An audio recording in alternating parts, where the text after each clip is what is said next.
వెంకటేష్ గాని నాయకులు గాని మీరు లీడర్షిప్ ఇవ్వాలి, కాన్స్టిట్యున్సీలో వర్కౌట్ చేయాలి. ఆ రోజులు అయిపోయినాయి, తప్పుడు కేసులు పెట్టేది కూడా మీరు కూడా ఒక 5-6 మంది మీద పోలీసుల మీద ఒక 4 కేసులు పెట్టండి, మీ కాళ్ళ బేరానికి వస్తారు. తప్పుడు కేసులు పెట్టడం మానేసి మీ కాళ్ళ బేరానికి వస్తారు. ఆ విషయం గుర్తుపెట్టుకోవాల్సిందిగా ఇంకోటి కూడా చెప్తున్నా, మన మీద కేసు పెడుతున్నారని మీరు సైలెంట్ గా ఉండడం కంటే ఈక్వల్ అమౌంట్ ఆఫ్ కేసెస్ పెట్టండి. వాడు ఒకటి పెడితే మీరు ఒకటి పెట్టండి కావాలంటే. ఒకవేళ వాడు తీసుకోలేదనుకోండి, ఆన్లైన్ లో పంపేయండి, రిజిస్టర్ చేయండి.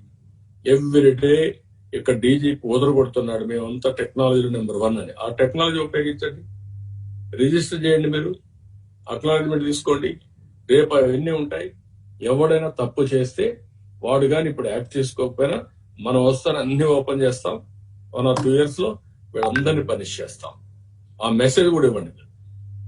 నీ మీద కేసు పెడుతున్నాం, కొన్ని కోర్టుకు వెళ్దాం, కొన్ని రిజిస్టర్ చేద్దాం, వీళ్ళని ఎప్పుడు అవకాశం వస్తే అప్పుడు ఇది చేద్దాం. కాబట్టి అధైర్యపడకుండా ముందుకు పోమని మరొకసారి కోరుకుంటూ, ఎక్కడికక్కడ యాక్టివ్ కావాలి పార్టీ.